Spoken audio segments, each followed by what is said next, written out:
Nitri de Malone, il y en a qui me connaissent. Malone est de retour au pays pour les vacances.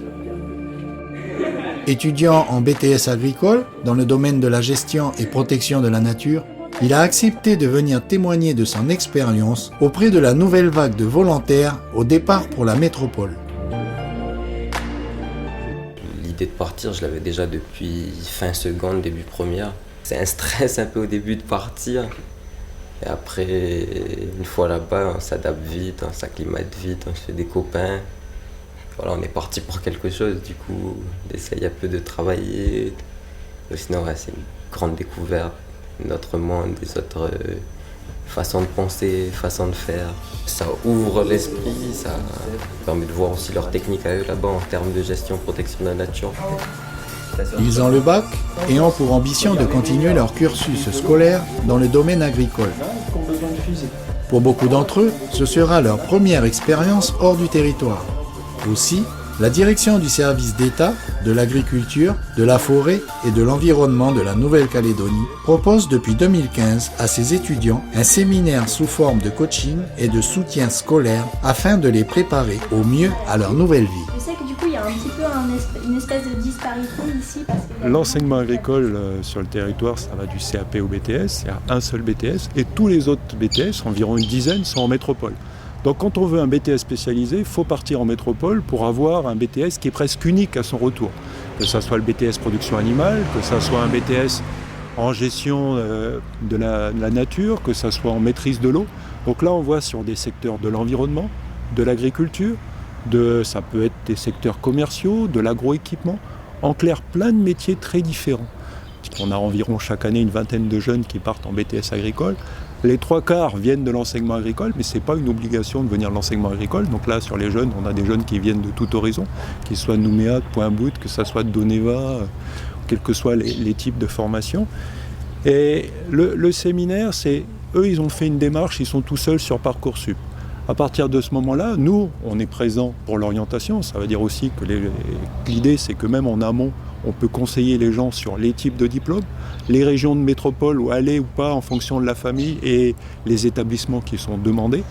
Et donc là, dans le séminaire, ils viennent juste d'avoir la réponse de Parcoursup.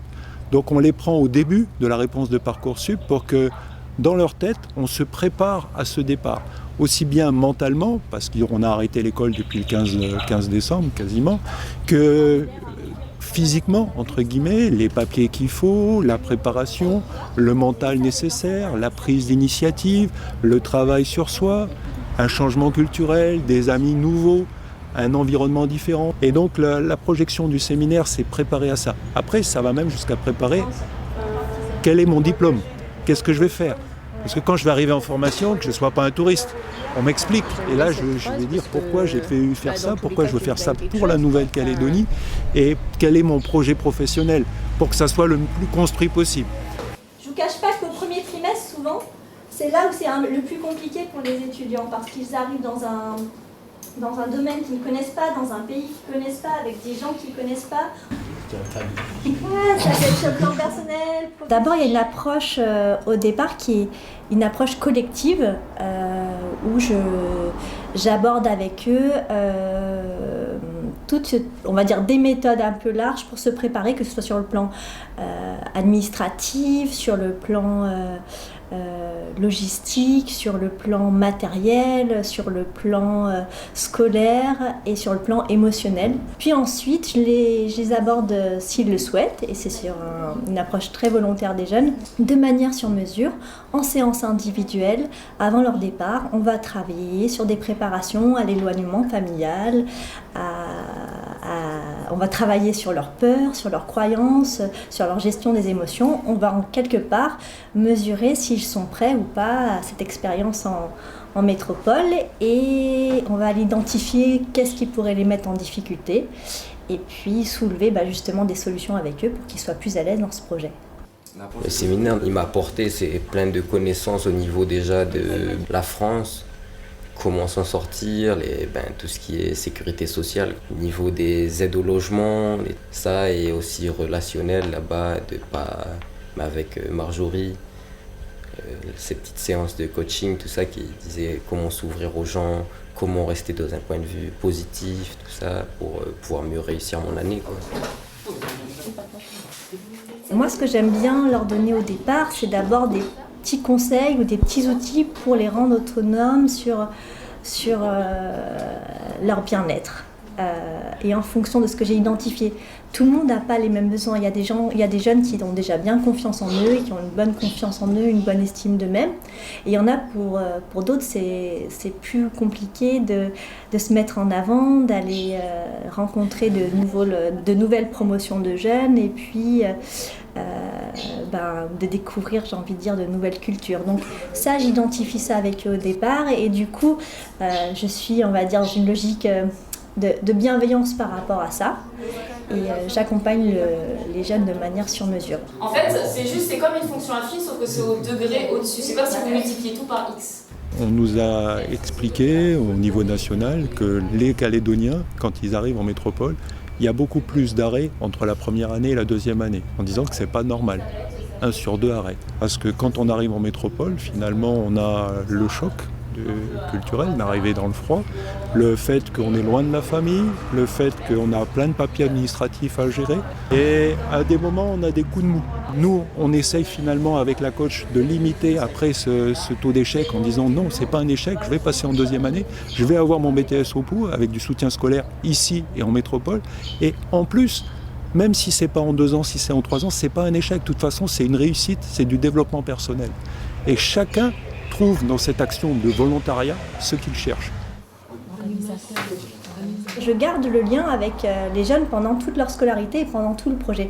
L'idée, c'est que dans une logique de suivi, quand ils en ont besoin, ils puissent compter sur moi, voir avec eux d'abord s'ils sont bien installés au départ, s'ils sont dans des conditions optimales pour travailler. Il y a plein de choses dans la vie d'un étudiant qui peut quelque part l'éloigner du projet scolaire, et je suis là un peu pour l'aiguiller et soulever des solutions avec eux pendant leur parcours scolaire. Ça fait une personne en plus, en dehors de la famille, qui s'intéresse et qui s'occupe, qui nous cadre un peu, qui nous rappelle pourquoi on est là. Ça fait toujours un petit plaisir en plus dans la tête de se dire, voilà, il y a quelqu'un d'autre qui te suit, qui est là, qui est en dehors de la famille. Il y a tout ce qui est axé sur le protocole, la mise en place, l'organisation, l'analyse, la synthèse des résultats. Parce que souvent dans les entreprises agricoles, ils ont du mal à bien allier les facteurs biologiques, tout ça en fait. L'enseignement agricole en métropole, c'est des petits établissements. Donc les jeunes sont bien accueillis et sont bien intégrés. On est dans une démarche où on offre un service, quelque chose d'innovant même au niveau national, au niveau calédonien, voire international. Et par rapport à leur dispersion, on voit que sur les dernières promotions, en fait, tout le territoire métropolitain est couvert, que ça soit de la Corse, on a eu aussi même de la Réunion, que ça soit au nord de la France, celui qui a envie de froid qui est parti en Alsace, celui qui a envie de chaud qui est à Toulouse ou à Nîmes. Mais ce qui est important de dire aux jeunes, c'est qu'on ne choisit pas l'endroit pour son climat, on choisit l'endroit pour la formation qu'on a envie. Mais écoutez, je suis content que vous ayez fait le bon choix. Les années précédentes, à l'issue de cet exercice, il y en a qui ont changé d'orientation. Donc, au moins, vous avez fait un choix éclairé. Je me dirige vers un BTS à aménagement paysager, dans le sud, à Nîmes. Le séminaire il m'a apporté plein de choses positives, plein de choses à savoir sur le départ, qu'il ne faudra pas lâcher en cours de route et puis revenir au moins avec le BTS ou même plus. Après mon BTS, je vais faire un CAFTI, c'est une certification pour être inséminatrice. Et vu que quand j'ai fait mes stages à l'UPRA, j'étais avec l'inséminateur et c'est lui qui m'a beaucoup conseillé de faire les études que je vais faire. Et après, soit je peux travailler à l'UPRA ou travailler à mon compte. Moi, c'est plutôt travailler dans la gestion de l'eau. C'est aussi par rapport à mon stage que j'ai effectué sur Bourail. Il me parlait beaucoup des assainissements, de l'eau potable, on n'en avait plus beaucoup. Donc c'est pour ça que j'ai voulu m'orienter dans ce secteur.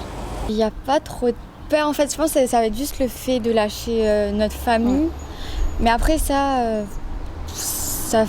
c'est pas trop grave parce que vu qu'on était déjà éloigné de notre famille à Pointe-Voude, donc ça va. C'est peut-être juste le climat. C'est l'appréhension en fait. C'est à 22 000 km, quoi. C'est pas tout près de chez nous, quoi.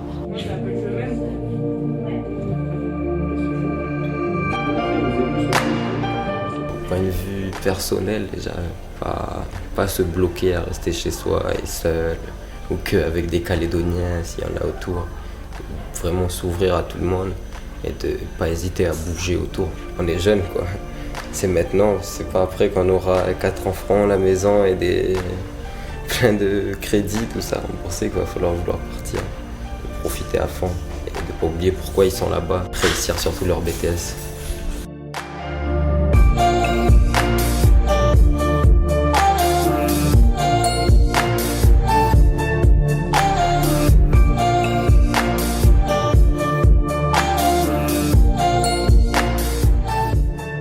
La Nouvelle-Calédonie vous finance un accompagnement, du coaching, du soutien scolaire avant et après.